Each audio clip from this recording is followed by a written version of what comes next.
Disney's Zootopia, A Little Golden Book.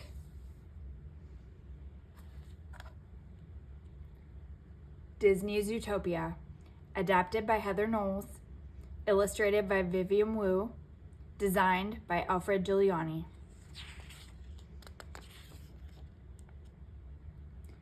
Zootopia was an amazing city.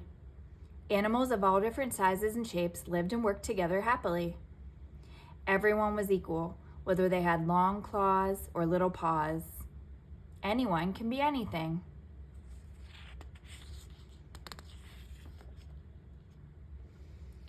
Even a small bunny from a farm in Bunnyboro could achieve her dream job.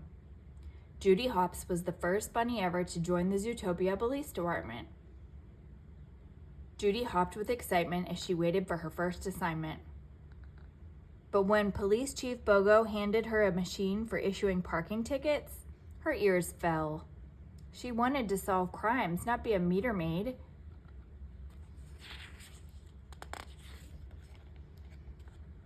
Still, Judy wanted to do a good job. Her sharp hearing alerted her to expired meters, and she wrote hundreds of parking tickets before lunchtime. At noon, Judy headed to a nearby cafe for an elephant-sized treat. There she met a little fox who was desperate for a jumbo pop. His dad, Nick, was out of cash, so Judy offered to pay.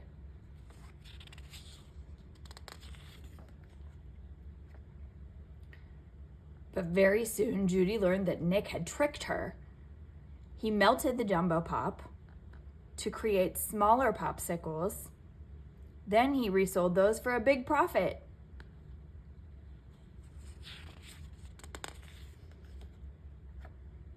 That night, Judy went to bed disappointed.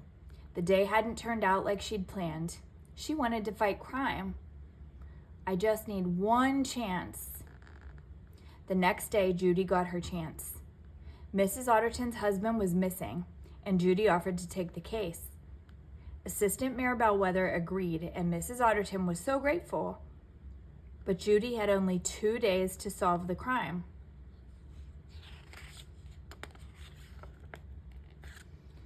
Judy learned that Nick had seen Mr. Otterton recently. She convinced the fox to help her by pulling her own trick. She used her carrot pen to record him talking about his shady business deals. I never pay taxes. Reluctantly, Nick helped Judy gather clues all across Zootopia until they reached the Rainforest District. The plan was to question Mr. Manchus, the last animal to have seen the otter. Nick and Judy found Mr. Manchus, but something was wrong with him. He had gone wild. Nick and Judy worked together and escaped. They were becoming friends. Both of them wanted to solve this case and prove they could do important work.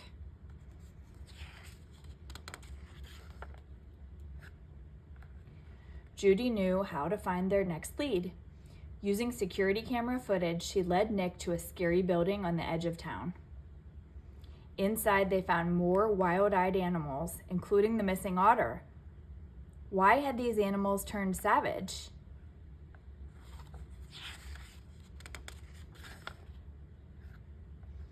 A tip from an informer led Nick and Judy to an abandoned subway station.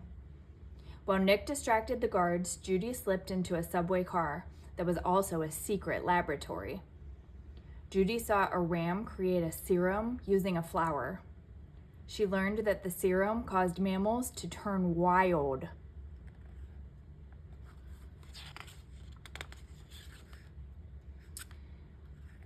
Nick and Judy grabbed the serum and ran until they were cornered by Assistant Mayor Bellwether.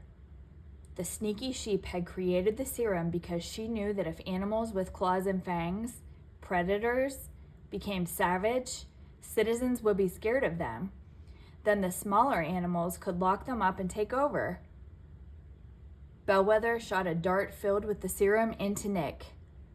The fox sank to all fours and started shaking. Bellwether smiled. She expected Nick to become savage and eat Judy.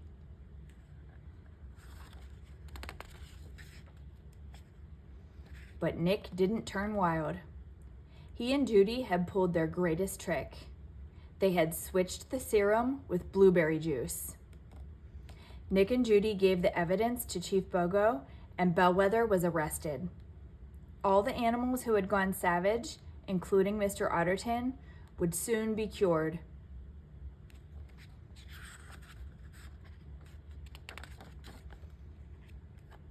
Judy and Nick had solved the case and proved that they were far more than a dumb bunny and a sly fox.